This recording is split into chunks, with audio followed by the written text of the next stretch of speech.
Date है 31 दिसंबर 2024। हमारी first news, space docking experiment. ये इसरो का एक मिशन है जिसको हमने सक्सेसफुली किया था PSLV C60 के माध्यम से। ये प्री का फैक्ट बन जाता है, साथ ही GS3 में मेंस में क्वेश्चन बन जाए। पोलर सैटेलाइट लॉन्च व्हीकल, हमारे लिए यहाँ पे कीवर्ड है डॉकिंग। डॉकिंग क्या होता है स्पेस में, देखते। अगर इंडिया ने 2 सैटेलाइट लॉन्च किए, हो सके बाद में उनको एक जगह पे कंपाइल करना है, तो इसी कंपाइलेशन कहते हैं डॉक करना, डॉकिंग करना। इंडिया को बनाना है अपना satellite space station. Space station हम बनाएंगे यहाँ पे, इसके लिए ढेर सारे इंस्ट्रूमेंट हम इंडिया से ओशन अर्थ से लेके जाएंगे, तो उसको वहाँ पे कंपाइल करने को कहते हैं डॉक करना। इसके साथ हमने 2 सैटेलाइट को लॉन्च किया है। फर्स्ट आता है SDX-01 जिसका नाम है चेसर, दूसरा आता है SDX-02 जिसका नाम है target, into circular orbit with solar panel. यहाँ पे सोलर पैनल भी लगाई है। अगर ये हमारी अर्थ है तो PSLV ये ऑर्बिट में सैटेलाइट को लॉन्च कर देता है। हमारे एम यहाँ पे एग्जिबिट करना है टेक्नोलॉजी को जो स्पेसक्राफ्ट के डॉकिंग के लिए एंड अनडॉकिंग करने के लिए काम आ जाए। हम 2 सैटेलाइट को एक जगह से अलग भी कर सकते हैं या स्पेस स्टेशन के कुछ पार्ट को निकाल भी सकते हैं। हमारा एम है फ्यूचर के जो मिशन रहेंगे हमें सेंड करना है इंडियन एस्ट्रोनॉट को मून पे, साथ ही हमें मून से सैंपल भी रिटर्न लाने हैं। हमें बिल्ड करना है इंडिया का स्पेस स्टेशन, यह हमारे लिए इम्पोर्टेंट हो जाता है। अब चलेंगे आगे। ये न्यूज़ प्रीफैक्ट बन जाती। प्रीलिम पेयर क्या होता है, प्राइवेट मेंबर बिल क्या होता है, पब्लिक बिल देखेंगे। यहाँ पे 2-3 कीवर्ड हमारे लिए इम्पोर्टेंट है। एक आता है रेजोल्यूशन, ये होता है डिक्लेरेशन जहाँ पे हाउस को वोट को करना होता है। अगला आता है बिल जहाँ पे हम प्रपोज करते हैं नया लेजिस्लेशन, रेजोल्यूशन एंड बिल। अगला पॉइंट है अब तक बस 14 प्राइवेट मेंबर ही पार्लियामेंट में पास हुए।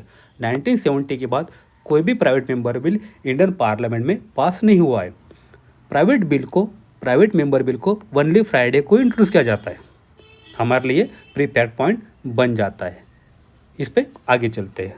ये क्वेश्चन सॉल्व करने से पहले ये PYQ है, हम देखेंगे एक छोटा सा बॉक्स जिसमें क्या होता है पब्लिक बिल और क्या होता है प्राइवेट बिल, इस पे बात करेंगे।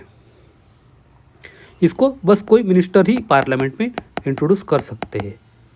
इसको अदर देन मिनिस्टर कोई भी मेंबर कर सकता है जो रूलिंग पार्टी का हो, अपोजिशन हो, प्रेसिडेंट नॉमिनेट हो। अगला पॉइंट आता है इसमें इसके गवर्नमेंट की पॉलिसी हमें दिखती है, गवर्नमेंट का क्या व्यू है किसी स्टैंड पे, गवर्नमेंट की क्या पॉलिसी है। इसमें अपोजिशन का क्या स्टैंड है किसी इशू पे दिखाया जाता है। इसके पास होने के ज़्यादा चांसेस आते हैं, इसके थोड़े कम हो जाते हैं। साथ ही इसको हाउस में इंट्रोड्यूस करने के लिए 7 डे की प्राइवेट नोटिस देनी होती है। यहाँ पे नोटिस प्राइवेट में 1 मंथ की हो जाती है। उसके बाद अगर पब्लिक बिल फेल हो जाता है या पास नहीं होता तो हो सके गवर्नमेंट को रेजिस्ट्रेशन देना होता है। प्राइवेट मेंबर बिल में गवर्नमेंट को कोई इशू नहीं हो जाता। अब ये क्वेश्चन देखते हैं।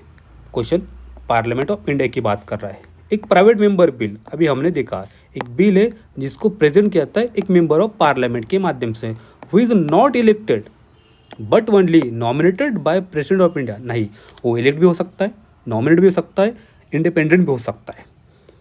ऑप्शन स्टेटमेंट 1 गलत हो जाता है। हमें ढूंढना है करेक्ट आंसर, इस वजह से हम ऑप्शन C को हटा देंगे। साथ ही सेकंड स्टेटमेंट देखते रिसेंटली क्या हुआ है, एक प्राइवेट मेंबर बिल पास किया है पार्लियामेंट ने for the first time in its history. नहीं, 1970 के बाद कोई भी बिल पास हुआ नहीं है, तो इस वजह से क्या होता है सेकंड स्टेटमेंट भी रॉन्ग हो जाता है। हमारे लिए आंसर बन जाता है नाइदर 1 नाइदर 2। अब चलते हैं आगे। यह आर्टिकल हमारे लिए काफ़ी इंपॉर्टेंट है, बात करता है एक्स्ट्राडिशन ट्रीटी की और इंडिया का क्या ऑप्शन है। जहाँ पे बांग्लादेश ने इंडिया से कहा है हमें शेख हसीना को एक्सट्राडिट कीजिए, हम उन पे बांग्लादेश में एक प्रोसिक्यूट कर देंगे, उन पे एक मुकदमा चला जाएगा। क्या है आर्टिकल देखते हैं। एक्स्ट्राडिशन, शेख हसीना पे चार्ज लगाए, उन्होंने किल किया है 100 ऑफ प्रोटेस्टर को, जिसको लेबल किया गया है genocide and crime against humanity. Last week हमने रोम स्टैट्यू की बात की थी, रोम स्टैट्यू की, जिसमें आईसीसी बना था 2002 में, इंटरनेशनल क्रिमिनल कोर्ट। तो बांग्लादेश ने इंडिया को पूछा, एक्सट्रेट किया है आप भाया डिप्लोमेटिक चैनल के माध्यम से। इंडिया के पास ऑब्लिगेशन हो जाते हैं इंटरनेशनल लॉ के हिसाब से, एक तो आप उनको बांग्लादेश को लौटा दीजिए या फिर भारत में उन पर प्रोसिक्यूट कीजिए, जहाँ पे उन पर क्राइम हो सकते हैं, इंटरनेशनल क्राइम जैसे जेनोसाइड, वार क्राइम, क्राइम अगेंस्ट ह्यूमैनिटी। लेकिन इंडिया को कोई भी ऑब्लिगेशन नहीं है कि वो बांग्लादेश को उन्हें लौटा ही दीजिए या फिर उनको एक्स्ट्राडिट कीजिए। 1962 में हमने एक एक्ट बनाया था, इंडियन एक्स्ट्राडिशन एक्ट, जिसमें एक फ्रेमवर्क था एक्स्ट्राडिशन के लिए, जो नेशनल भी हो सकता है या फिर नॉन नेशनल पीपल को देने के लिए। क्या होता है देखते हैं। 1962 का एक्ट कहता है यहाँ पे अगर इंडिया हो सकता है, यहाँ पे अदर कंट्री हो सकती है। अगर कोई क्रिमिनल या कोई पर्सन क्राइम करके वहाँ चला जाता है तो या वहाँ का यहाँ आ जाता है, तो हम एक दूसरे को उनको एक्स्ट्राडिट कर देंगे। बाद में 2013 में इंडिया और बांग्लादेश ने एक्स्ट्राडिशन ट्रीटी की थी। यहाँ पे बांग्लादेश एक रिक्वेस्टिंग स्टेट बन जाता है, कहता है हमें शेख हसीना को दे दीजिए। इंडिया एक रिक्वेस्ट स्टेट बन जाता है, इंडिया के पास रिक्वेस्ट आई, तो यहाँ पे रिक्वेस्ट स्टेट के पास कुछ डिफेंस होते हैं। इंडिया आर्ग्यू कर सकता है कि शेख हसीना जी ने सिर्फ पॉलिटिकल क्राइम किया है, इस वजह से एक हमारे पास इलेजिटिमेट ग्राउंड बन जाता है, हम आपकी प्ले रिजेक्ट कर देते ऐसे प्रपोजल को। सेकंड आता है कॉमन लॉ। कॉमन लॉ क्या कहता है, मतलब जिससे भी कोई लॉ बना नहीं किसी पार्लियामेंट ने, किसी लेजिस्लेचर ने, लेकिन जुडिशरी ने उस पर कुछ बात कही, उसको कहते हैं कॉमन लॉ, जो फॉलो करता है रूल ऑफ नॉन इंक्वायरी। इसका मतलब एक्स्ट्राडिशन में एग्जीक्यूटिव काम कर सकता है, ना कि कोई कोर्ट। हसीना जी भारतीय सिटीजन नहीं है, लेकिन still protected by article 20 and 21 of Indian constitution, जो राइट टू लाइफ की बात कहता है। 1996 में सुप्रीम कोर्ट में केस आया था नेशनल ह्यूमन राइट कमीशन का। सुप्रीम कोर्ट ने बात कही, even a non citizen is entitled to get protection of article 21 is uses term person. Person में सिटीजन भी हो सकता है या फिर नॉन सिटीजन भी हो सकता है। फिर हमने बात की थी आईसीसी की, इंटरनेशनल क्रिमिनल कोर्ट, जो बना था 2002 में रोम स्टैट्यू के माध्यम से। बांग्लादेश पार्टी है रोम स्टैट्यू की, ओके। तो फिल करता आईसीसी के क्राइटेरिया को, मटेरियल की मतलब क्या क्राइम हुआ है, पर्सनल क्राइम किसने किया है, क्राइम किया है शेख हसीना जी ने, टेरिटोरियल का है, टेरिटरी बांग्लादेश की, साथ ही टेम्पोरल मतलब होता है कब किया है, ये क्या है 2002 के बाद, जब से आईसीसी बना है। ये चारों वर्ड हमारे लिए काफ़ी इंपॉर्टेंट है। As follow being a crime against humanity. ICC जो कोर्ट है, ये लास्ट रिसोर्ट है, ये फर्स्ट नहीं हो सकता, इट मस्ट सप्लीमेंट, ये नेशनल जुरिडिक्शन की जगह पे नहीं जा सकता। हमारे लिए नेशनल जुरिडिक्शन फर्स्ट आता है, आईसीसी आखिरी में आता है। आईसीसी का जो रोम स्टैट्यू है, if accuse right are in danger, और जो प्रोसीडिंग हो सकती है ये इम्पार्शियल हो जाए, तो वो मना कर सकते रीजनेबल ग्राउंड टू उनकी एक्स्ट्राडिशन रिजेक्ट कर सकते प्ले को। यह आर्टिकल हमारे लिए काफ़ी इंपॉर्टेंट था। अगला आर्टिकल भी उतना ही इंपॉर्टेंट है, GS3 में मेंस में क्वेश्चन बनता है, साथ ही कुछ प्रीलिम फैक्ट पॉइंट यहाँ हमें मिलते हैं यूपीआई की ड्यूपॉली को, जो राइज हो रही है, साथ ही मार्केट की भी वनरेबिलिटीज़ बढ़ रही है। क्या है देखते हैं। यूपीआई, अगर भारत में डिजिटल ट्रांजेक्शन हो रहे उसमें से 10 अगर हो रहे तो 8 सिर्फ यूपीआई से होते हैं। आज यूपीआई की वैल्यू ओवर 20 लाख करोड़ से भी ज़्यादा हुई है, ये रकम काफ़ी बड़ी है। हमारे लिए कोई बड़ी छोटी सक्सेस नहीं है, क्योंकि ऑलरेडी इंडिया के पास लो लिटरेसी है, साथ ही हमारा रिलायंस ज़्यादा कैश पे होता है। यूपीआई का जो इकोसिस्टम है ये परफॉर्मेंस बढ़ा देता है, जैसे रिजिलियंस, रिलायबिलिटी, साथ ही ओपननेस टू इनोवेशन। आज भारत में यूपीआई का पेनिट्रेशन 30% के भी ज़्यादा पॉपुलेशन के पास हुआ है। लेकिन यूपीआई का भारत के सामने कुछ चैलेंजेस है, कुछ रिस्क है। क्या है 4 रिस्क देखते हैं। फर्स्ट आता है systematic vulnerability, single point of failure. अगर यूपीआई में एक सिंगल फेलर भी आता है तो ब्रेक हो जाती है सर्विसेज को, तो उसके रिफिल इफेक्ट हमारे इंटर फाइनेंशियल स्ट्रक्चर पे बन सकते हैं। हमारे लिए चाहिए to develop fail safe and backup mechanism, जो इंश्योर करे सिस्टम को जो कंटिन्यू काम करे स्मूथली। सेकंड आता है डिक्रीज होता है, कम हो जाता है कंपटीशन, साथ ही इनोवेशन को भी। फ़ोन पे एंड गूगल पे हमारे लार्ज शेयरिंग मार्केट में, साथ ही इनका यूज़र बेस भी काफ़ी बड़ा है। इस वजह से क्रिएट हो जाता है barrier to entry for smaller and newer market participant के लिए। लैक ऑफ कंपटीशन, ये डिसइंसेंटिव जाता है इन्वेस्टमेंट के लिए, नए इनोवेशन के लिए, क्योंकि आज के जो डोमिनेंट प्लेयर है ये कुछ और नहीं करते, ये बस इतना करते रहते कि उनकी करंट पोजीशन को कोई खतरा ना जाए, ये मेंटेन करना चाहते हैं। थर्ड आता है risk of foreign dominance, duopoly of foreign own PhonePe and Google Pay. तो हमें भी ये बनना चाहिए, लेकिन इंडियन सर्विस प्रोवाइडर को अगर चाहिए तो उनको चाहिए $1 बिलियन में फंडिंग इन्वेस्टमेंट, तभी ये चैलेंज कर सकते, कॉम्पीट कर सकते फ़ोन पे को, गूगल पे को। साथ ही आता है फॉरेन ओनरशिप, इसके क्रिएट हो जाते हैं multiple potentially new line of failure, जैसे डाटा प्रोटेक्शन, साथ ही backdoor access to sensitive information of Indian citizen, हमारे पीपल का डाटा बाहर जा सकता है। राइटर ने कुछ वे फॉरवर्ड दिए, उन्होंने कहा है गवर्नमेंट को चाहिए एक प्रूडेंट पॉलिसी बनाना जो इनकरेज करे development of Indian service provider को। हमें क्रिएट करना है more level playing field for Indian apps के लिए, साथ ही डेवलपर के लिए। सेकंड आता है जो यूपीआई इकोसिस्टम है, ये इसमें काफ़ी पोटेंशियल है टू ऑफर देती है स्मॉल मार्केट पार्टिसिपेंट को एक एनी लेवल प्लेइंग फील्ड बन देती है, जहाँ पे वो इनोवेट कर सकते हैं, साथ ही कॉम्पीट कर सकते हैं विथ लार्जर इस्टेब्लिश प्लेयर जैसे फ़ोन पे, गूगल पे। अब चलते आगे, यह आर्टिकल हमारे लिए काफ़ी इंपॉर्टेंट है। यहाँ पे बात रोहिंग्या की गई है, इंडिया को क्या ऑब्लिगेशन है इस पे देखते हैं।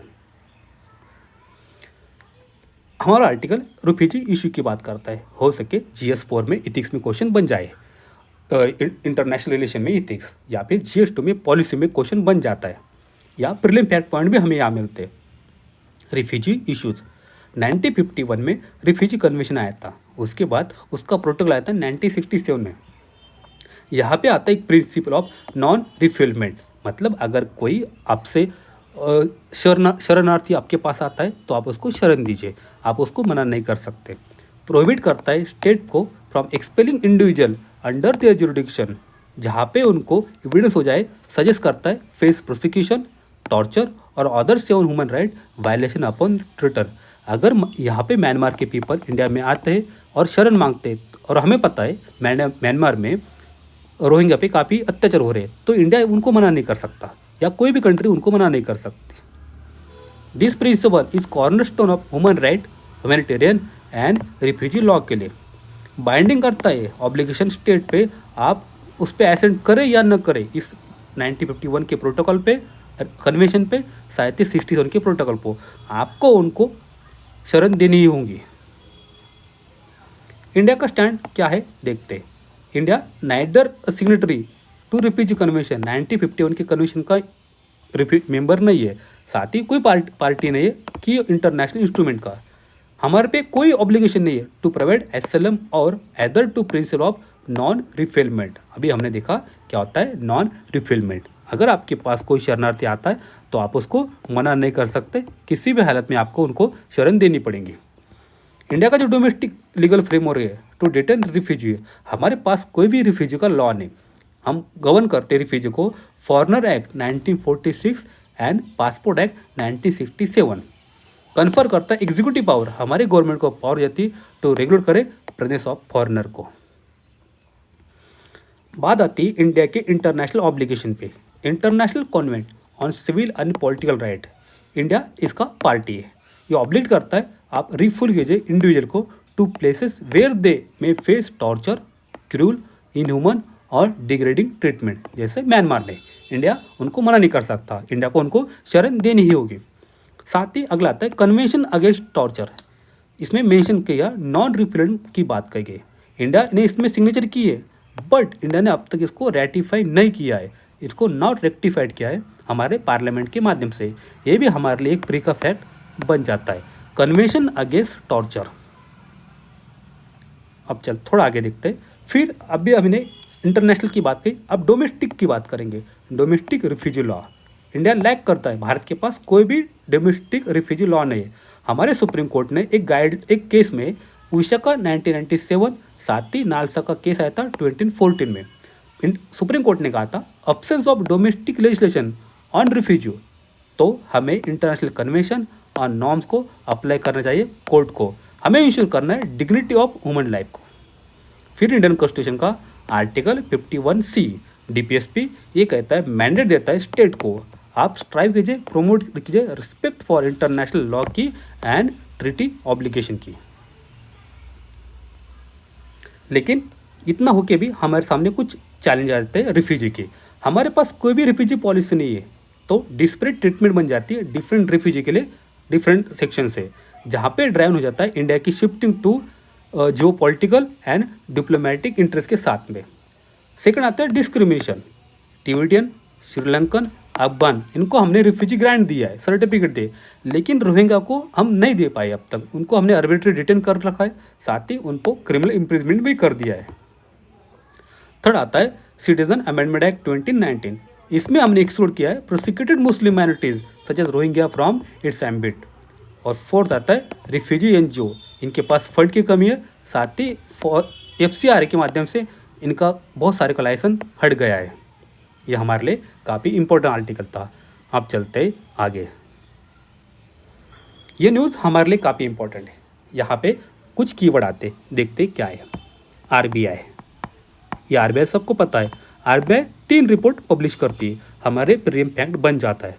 फर्स्ट रिपोर्ट आती है financial state of economy, state of economy.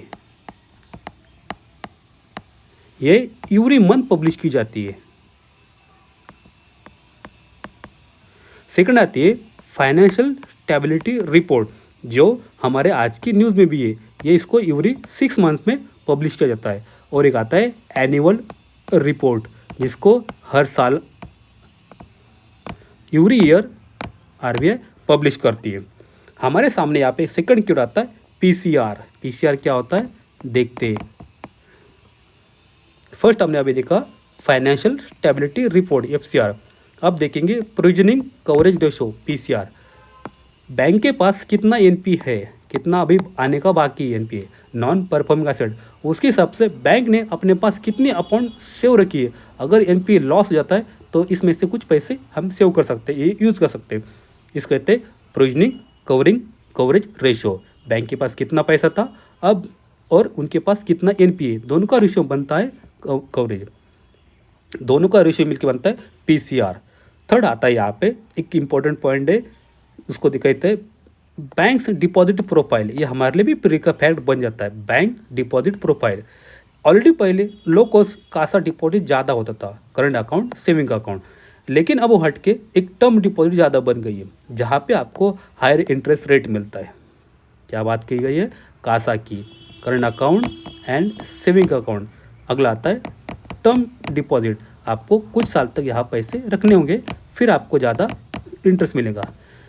Current account saving account में और बैंक डिपॉजिट प्रॉपर के हिसाब से इसमें पहले ज़्यादा आता था, अब ये कम होके ज़्यादा बात कही गई है टर्म डिपॉजिट की। हम हमारे पैसा टर्म डिपॉजिट में ज़्यादा बैंक में रखते हैं, इस पर हमें ज़्यादा इंटरेस्ट मिलता है। ये कुछ प्री के फैक्ट यहाँ पे हमें मिलते हैं। न्यूज़ पढ़ते टाइम हमें न्यूज़पेपर में न्यूज़ नहीं पढ़नी, हमें इशू बेस्ड न्यूज़पेपर पढ़ना होता है। और न्यूज़ को या फिर आर्टिकल को सेम कॉपी पेस्ट करने की ज़रूरत नहीं, जितना हमारे काम का हो उतना हमें वहाँ से लेना है। हमारा आंसर 150 वर्ड 250 वर्ड इतना ही लिखना होता है। इस वजह से जितनी शॉर्ट नोट रहेंगी उतना हमारे लिए मेंस के टाइम में या PT के टाइम में रिवाइज करना आसान हो जाएगा। पढ़ते रहिए, बढ़ते रहिए। आज के लिए इतना ही है, अपना ख्याल रखिए। Thank you.